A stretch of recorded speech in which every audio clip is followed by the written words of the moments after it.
Follow Maze.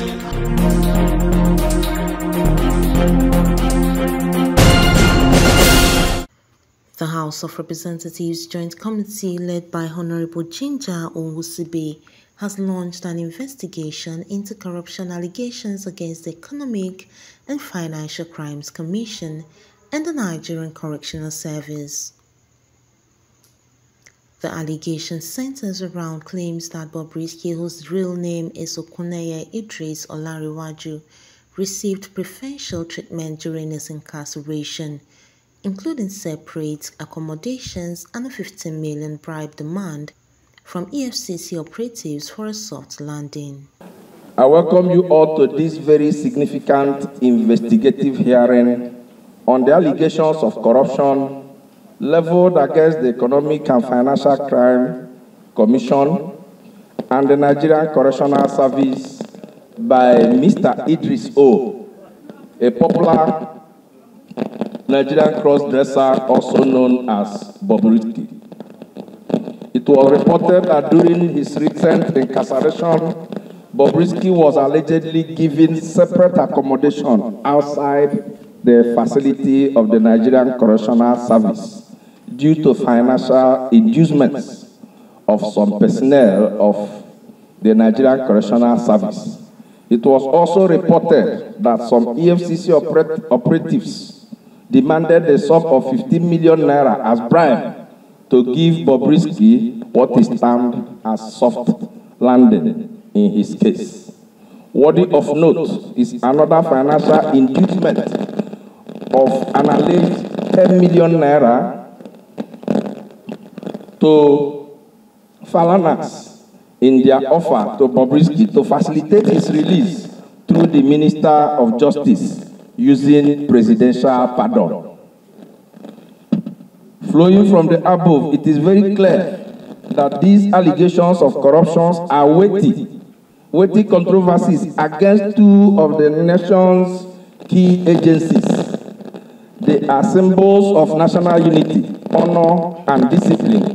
Hence, all must be ready to give the fullest cooperation as we try to get to the root cause and unravel the facts of the matter.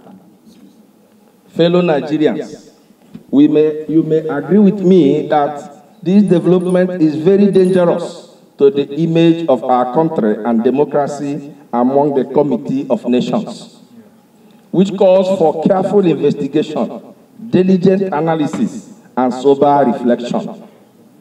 In course of our work and looking sincerely at the terms of reference, we should be able to expose corrupt activities and risks. Need to keep public sector honest, transparent, and accountable, curb dishonest practices, and ensure public sector employees act in public interest. The danger of corruption in any public agency cannot be overemphasized, for it can result to financial losses, damage to employee morale, damage to its reputation, and lead to focus and resources being diverted away from delivering core statutory rules and services to the country. Corruption is an insidious plague that has a wide range of corrosive effects on the society.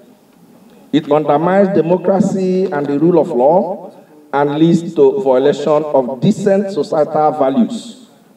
Widespread corruption deters investment, weakens economic growth, and undermines the rule of law. Very Dark Man, a popular social media personality, testified before the committee presenting audio recordings that implicated Bobrisky in a 4 million financial dispute. Initially, VDM requested Bobrisky's presence but agreed to testify after persuasion from committee members and his lawyer, Deji Adeyanju. So, initially I said if I speak, let me die, I will not die again.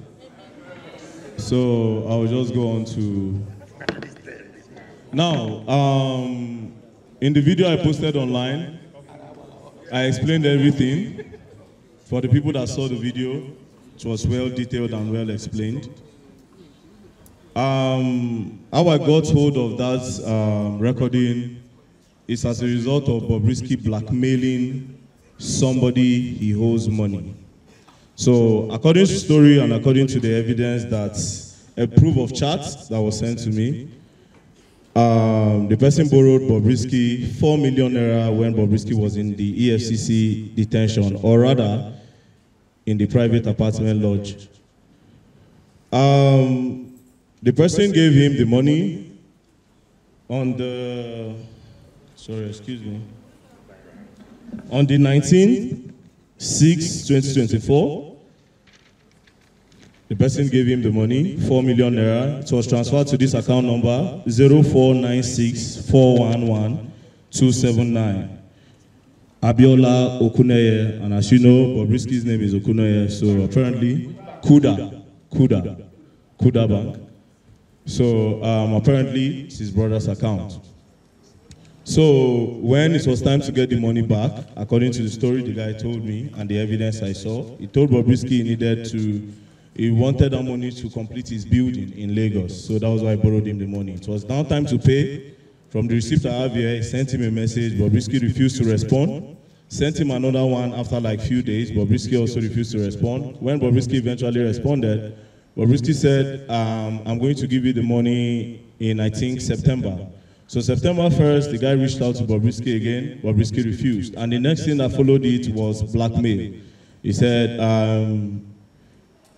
I'll tell them that you are smooshing me and you are kissing me.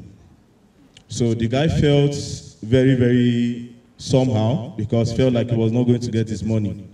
God so kind, there's a very dark man that has the platform to call out the people that owes money and they will pay. So a friend of mine who is very popular contacted me and he said, VDM, see what's going on. And I said, okay, no problem. If you have received, send it. Then when he sent it, now I'll say something here. When he sent it, immediately I made a video, first video, and I said, Bobrisky, I'm giving you 4 hours to pay back. Then he started begging the guy. Now, what I'm about to say now, my lawyer does not even know. Now, he started begging the guy. Then he paid. Immediately, he paid. But when I listened to the audio, I said, nah, even though you pay, this has to go out there, man. Because EFCC cannot go around harassing some boys, young boys, and somebody with a godfather will be pulling stunts. I was detained in the prison. My very good friend, Sheon Kuti, was detained as well.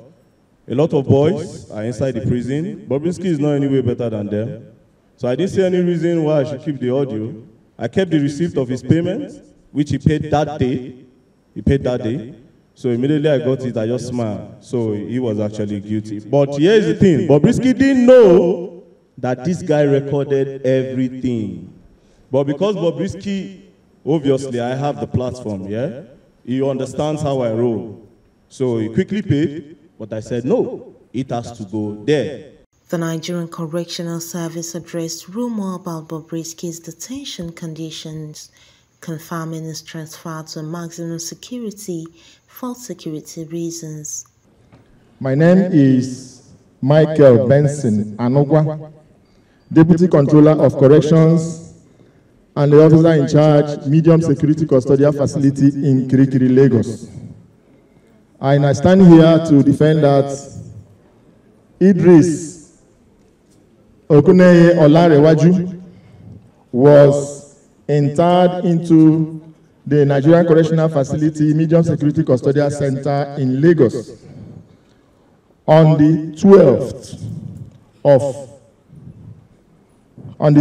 of April with a valid warrant and a transfer order from Ikoyi Medium Security Custodial Facility.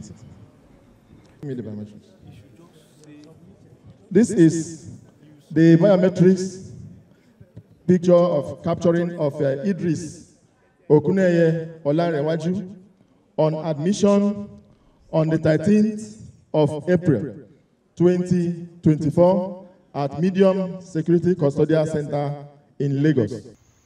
However, Bobrisky's absence from the hearing was attributed to health complications, which sparked skepticism amongst committee members.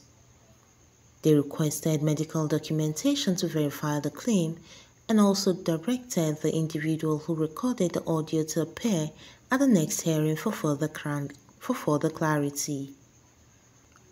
The hearing was adjourned, with the committee vowing to continue its investigation.